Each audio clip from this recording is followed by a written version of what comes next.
Hello friends, आप सभी का स्वागत है मेरे YouTube channel platform of study पे। फ्रेंड्स, आज हम इस वीडियो में एनसेल हिम ऑपरेटर का मैथ्स का प्रैक्टिस सेट नंबर 3 करेंगे, जिसमें मैंने नंबर ऑफ क्वेश्चन बढ़ा दिए हैं कि बच्चों डिमांड है सर ज़्यादा ज़्यादा क्वेश्चन आप करवाइए।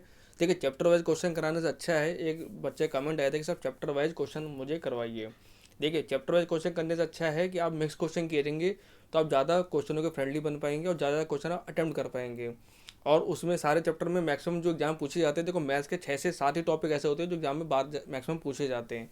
तो उन टॉपिक को हम ज़्यादा कवर करके चलेंगे, और जो टॉपिक कम पूछे जाते हैं या रेयर चांस से पूछ जाते हैं उनको हम कम कवर करके चलेंगे। लेकिन पढ़ेंगे हम सब चीज़ हम मैथ में, ऐसा नहीं कि हम किसी चीज़ को छोड़ेंगे मैथ में।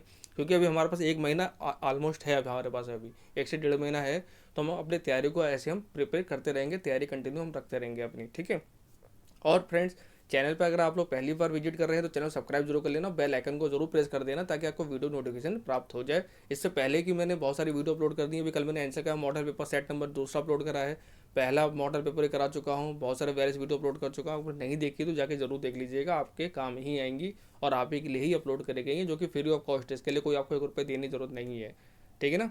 तो चलिए आज की वीडियो को हम शुरुआत करते हैं पहले सवाल से, और आज थोड़ा हम डिफरेंट सवाल करेंगे, ठीक है। मैं डेली वेरिएशन लेके आता हूँ, तो आज भी मैं नया वेरिएशन आपके लिए लेके आया हूँ। कुछ अलग सवाल आपको जरूर कराऊंगा इस वीडियो में, ठीक है। तो प्रैक्टिस सेट नंबर हमारा कौन सा है? तीसरा है। बार बार पूछे जाने वाले प्रश्न है जो आजकल एग्जाम में ट्रेंड कर रहे हैं। फ्रेंड्स, पहला क्वेश्चन है, यदि चीनी की कीमत में 20% की वृद्धि होती है तो एक गृहिणी को अपनी खपत में कितने प्रतिशत की कमी करनी चाहिए ताकि वे समान हो।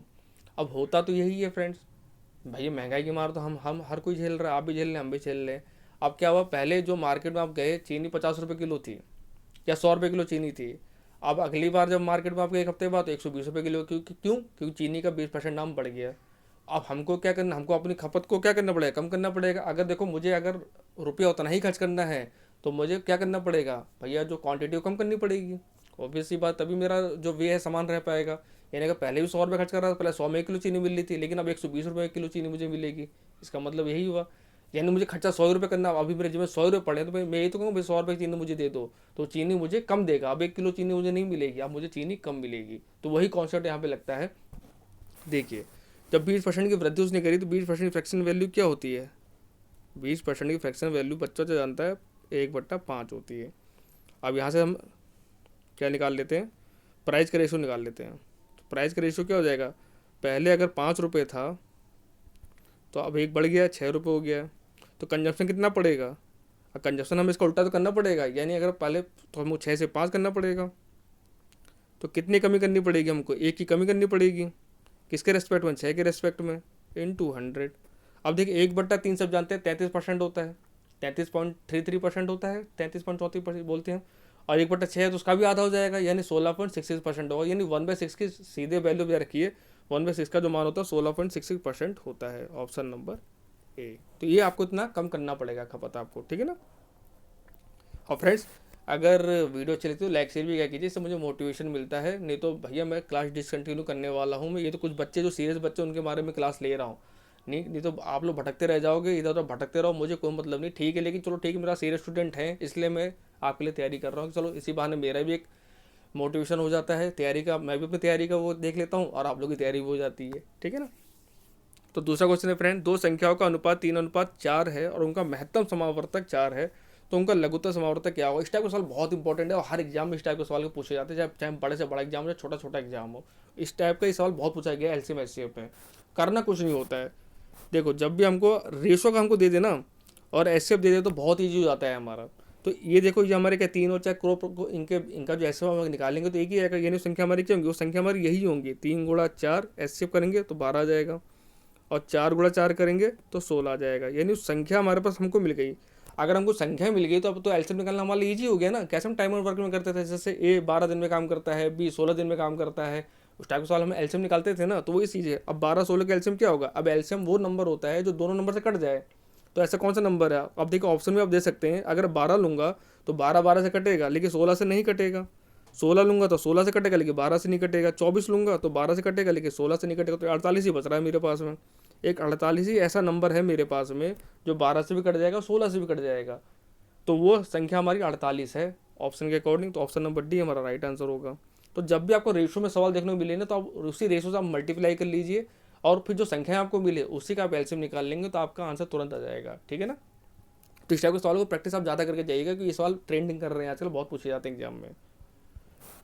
कोई धनराशि चक्रवृद्धि ब्याज पर 5 वर्षों में दोगुनी हो जाती है, कितने वर्षों में ये 8 गुनी हो जाएगी। मोस्ट इंपॉर्टेंट सवाल है। एनटीपीसी जो रेलवे का एनटीपीसी एग्जाम हुआ था ग्रेजुएशन लेवल का, उसमें भर भर के सवाल पूछे गए वाले। एसएससी के आप 10 साल के पेपर उठा के देख लीजिए, उसमें सवाल भर भर के पूछा गया है। आप वनडे एग्जाम कोई भी निकालिए किसी स्टेट का, उसमें सवाल भर भर के पूछा हुआ है। तो ये सवाल आता है, लेकिन होता कुछ नहीं सवाल में, करना कुछ नहीं है आपको। अब देखो कोई राशि 5 वर्ष दोगुनी हो जाती है, यानी सपोर्टेड अगर कोई 1 रुपया है हमारे पास तो 5 साल में 2 रुपये हो जा रहा है, यानी हमको 1 रुपये ब्याज मिल रहा है उस पर। कितने साल है? 5 साल में। अब देखिए फिर जब दुगुना होगा तो 2 दूनी 4, राशि 4 हो जाएगी। फिर कितना समय लगेगा? 10 साल लगेगा। फिर ये देखो हमको करना कितना? 8 गुना करना है। फिर इसका दुगुना हम करेंगे तो 8 गुना हो जाएगा। फिर कितना समय लगेगा? 15 साल हो जाएगा। 5 साल हमारा बढ़ते रहेगा तो कितना समय लगेगा? 15 साल लगेगा हमारा। Option number B. भाई इतना करना होता है और कुछ नहीं है इसमें। ठीक है। और देखो अगर आपको ऐसा समझ में नहीं आता, इसकी एक ट्रिक और होती है। वैसे ये तो आपको आना चाहिए क्योंकि अगर आपको पॉइंटों में दे देगा और चीज़ देगा तो सबसे बेस्ट मेथड तो यही है करने का। आप वैसे ये इसको बोलते हैं लेटर मेथड। अगर आप लेटर मेथड से करेंगे तो आपका आंसर एक्यूरेट निकलेगा, कभी गलतियों की संभावना नहीं होगी। कुछ लोग ऐसे ट्रिक भी कर लेते हैं, जैसे अब 8 गुना हो रही है तो क्या करते हैं, यानी कोई राशि 5 वर्ष में 8 गुना हो रही है, यानी 2 का क्यूब हो रही है हमारी, क्योंकि 2 दोगुनी हो रही है तो 2 का क्यूब हो रही है। तो जो जो नंबर ऊपर की धात होती है ना, उसी से हम इसको मल्टीप्लाई कर देते हैं तो 5 या 15 हमारा आंसर आ जाता है हमारा। तब भी आंसर आएगा 15 ही आएगा। ठीक है ना। ये चक्रवृद्धि ब्याज के मामले में होगा, अगर कंपाउंड टेस्ट के मामले पूछा गया तभी।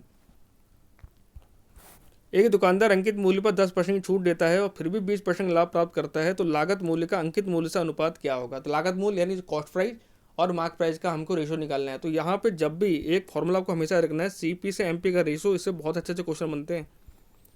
अगर सीपी से एमपी रेशो दिया होगा तो 100 minus discount upon 100 plus profit, ये हम लगाते हैं यहाँ पे रूल। अब देखिए डिस्काउंट हम कितना दे रहे हैं? 10% दे रहे हैं, तो अगर 10% डिस्काउंट देंगे तो कितने बचेंगे? 100 माइनस 10 90 हो जाएगा। और हमको फ़ायदा कितना हो रहा है? 20% का, यानी 120 रुपये का हो जाएगा। 0 से 0 कट जाएगा, 3 3 9, 3 चौके 12, तो 3 से 4 का रेशो हमारा आ जाएगा। Option number A. अगर ये फॉर्मूला आपको याद होगा तभी आप सवाल कर पाएंगे, नहीं तो आप घूमते रह जाएंगे सवाल में।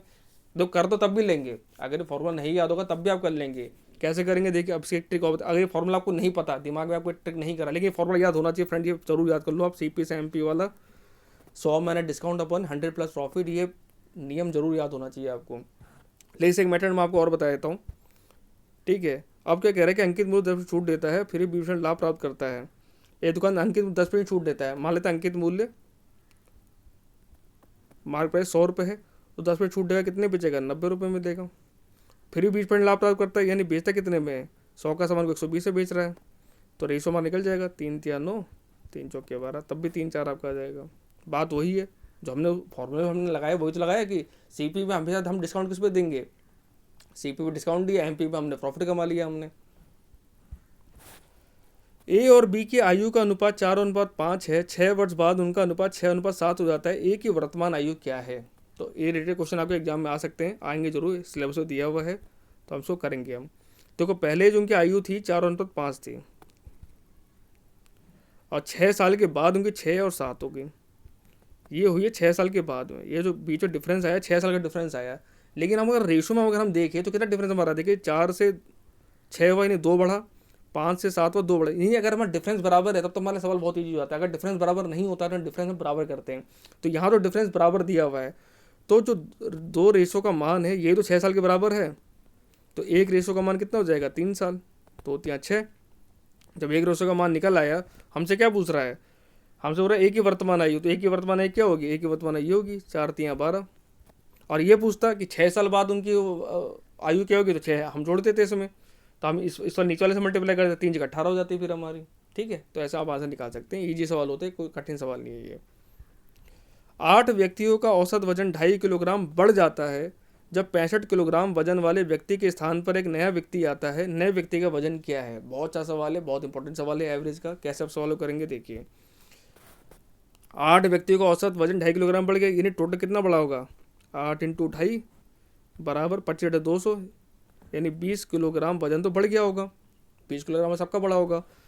कब बढ़ा? जब 65 किलोग्राम वजन वाले व्यक्ति के स्थान पर एक नया व्यक्ति आता है। तो देखिए 65 किलोग्राम वाला व्यक्ति गया, आप खुद इमेजिन कीजिए, एक व्यक्ति इसका वजन 65 किलोग्राम था, वो चला गया, उसके जगह पे नया व्यक्ति आ गया, उसके आने से क्या हुआ, एवरेज हमारा बढ़ा। यानी क्या इसका मतलब ये हुआ कि जो व्यक्ति आया था 65 किलोग्राम को तो था ही था, 65 किलोग्राम तो अपने साथ वो लाया होगा, जो वापस गया वो लेके गया, प्लस ये 20 किलोग्राम और एक्स्ट्रा उसने बढ़ा दिया उसने 8 लोगों का, तो 20 किलोग्राम इसमें और ऐड कर देंगे, तो टोटल कितना हो जाएगा 85 किलोग्राम। यानी जो नया व्यक्ति हो 85 किलोग्राम का है, क्योंकि 65 तो एवरेज था ही, लेकिन 2.5 किलो एवरेज इसलिए और बढ़ गया क्योंकि एक्स्ट्रा 20 किलो वजन अपने साथ लेके आया था वो, इसलिए उस नए व्यक्ति का जो वजन होगा 85 किलोग्राम होगा। तो राइट आंसर होगा हमारा ऑप्शन नंबर बी। बस आपको घबराना नहीं सवाल देके, देखिए मैथ में घबराना नहीं होता है, मैथ सवाल को पहले पढ़ना सीखिए, सवाल में दिया क्या है और हमसे पूछ क्या रहा है। बस कितने बार सवाल बिना फॉर्मूला बिना उससे भी जाता है, अगर आपका कॉमन सेंस अच्छा है और प्रेजेंस ऑफ माइंड आपका अच्छा है एग्जाम्स के अंदर, तो कितना बच्चा घुमा फिरा के भी आंसर लगा ही लेता है अपना, अगर उसका दिमाग सही है, थोड़ा बहुत उसने अगर पढ़ा होगा तो। हाँ, जिसने बिल्कुल नहीं पढ़ा है तो वो तो राम भरोसे ही जाए, राम का नाम ले, एग्जाम निकल गया तो अच्छी बात है, नहीं तो ठन ठन गोपाल डंपर चला ही रहो। प्राइवेट आदमी के 15,000 रुपये सैलरी मिल ही रही है, 1,000 रुपये रोटी का तुमको मिल ही जाता है, तो और तुम लोग क्या चाहिए ज़िंदगी, तुम लोग यही ज़िंदगी अच्छी लगती है। ठीक है, अगला सवाल है, उस वृत्त का क्षेत्रफल ज्ञात कीजिए जिसकी परिधि 44 सेंटीमीटर है। मेंसुरेशन का बहुत छोटा सवाल लेकिन इंपॉर्टेंट सवाल, ये एटम बम में सवाल मेंसुरेशन का, ये अच्छा एग्जाम में सवाल को पूछा जाता है इस सवाल को। तो हमको परिधि दी है, तो हम सबको पता है जो वृत्त की परिधि होती है वो 2πr होती है, इसी का मान है 44 मेरे को दे रखा है, तो ये तो कट जाएगा 22, तो पाई का मान कितना होता है 22/7 गुणा r बराबर 22। अब देखो 22 से 22 भी कट जाएगा, तो r का मान कितना जाएगा, r का मान 7 है। जैसी त्रिज्या मुझे मिल गई, तो अब मैं इसका क्या निकालना है, क्षेत्रफल निकालना। क्षेत्रफल का सूत्र क्या होता है πr²। πr² इसका फॉर्मूला होता है किसका, क्षेत्रफल का, तो r² हो जाएगा 22/7 गुणा 7 7 7 कटे 7 दूनी 14, 7 14 15, 154 आ जाएगा इसका आपका आंसर, ऑप्शन नंबर ए। कैसे करके दिखाता हूँ, देखो हमने r बराबर 7 निकाल लिया था, जब त्रिज्या हमको, क्योंकि हमको त्रिज्या पहले चाहिए होगी तभी हम क्षेत्रफल निकाल पाएंगे। अब वृत्त का जो क्षेत्रफल होता है वो होता है πr²। अब इसे हम मान रख देते हैं, पाई का मान रख देते हैं 22/7, 7 को 2 बार लिख देता हूँ, बात वही रहेगी, तो 1 7 से 1 7 तो कट जाएगा, 7 दूनी 14, हासिल लगा 1, 7 दूनी 14 और 1 15, 154 इसको सेंटीमीटर स्क्वायर, क्योंकि क्षेत्रफल है, तो ऑप्शन नंबर ए हमारा राइट आंसर हो जाएगा। ठीक है, अगला सवाल है, यदि एक त्रिभुज की भुजाएं 3 4 5 के अनुपात में है और इसका परिमाप 36 सेंटीमीटर है, तो सबसे बड़ी भुजा ज्ञात कीजिए। देखिए बहुत सा सवाल है और इजी सवाल है, लेकिन जिसे नहीं करा हो उसके लिए बहुत कठिन सवाल, सोचा कि ज्योमेट्री का कहाँ से सर ने घुसेड़ दी, ज्योमेट्री तो हमें समझ भी नहीं आती, समझ में पड़ेगी भैया, अगर जॉब नहीं हो तो समझना पड़ेगा। ठीक है, अगर 3 4 5 का रेशो दिया है इसका, वो राइट एंगल ट्राइंगल है, और हम सब ये जानते हैं कि त्रिभुज की तीनों भुजाओं का जो योग होता है वो 180 डिग्री होता है, लेकिन यहाँ पे देखो हमको परिमाप कितना दे रखा है 36 सेंटीमीटर दे रखा है, यानी इन्हीं भुजाओं का योग, तो 36 परिमाप क्या होता है, त्रिभुज की तीनों भुजाओं का योग ही परिमाप होता है, जब वर्ग होगा तो उसे चारों भुजाओं का योग होगा। उसी प्रकार ये क्या होगा, तो ये होगा 3x, एक भुजा 3x है, एक भुजा 4x है, एक भुजा 5x है, क्योंकि रेशो में यही 36 सेंटीमीटर बराबर होगा, क्योंकि त्रिभुज की तीनों भुजाएं ही परिमाप के बराबर होती हैं।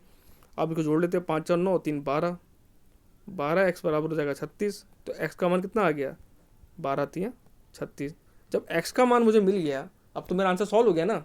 सवाल ने क्या पूछा, तो सबसे बड़ी भुजा, सबसे बड़ी भुजा कौन सी है, 5 वाली है, सबसे बड़ी भुजा ये तो है 5 वाली, 5x। सबसे छोटी पूछता तो 3x वाली हो जाती, जो हमसे पूछा हम उसका आंसर लगा देंगे। तो 5x, तो 5x का मान कितना होगा, 5 गुणा 3 बराबर 15, तो 15 आंसर आ गया, ऑप्शन नंबर बी।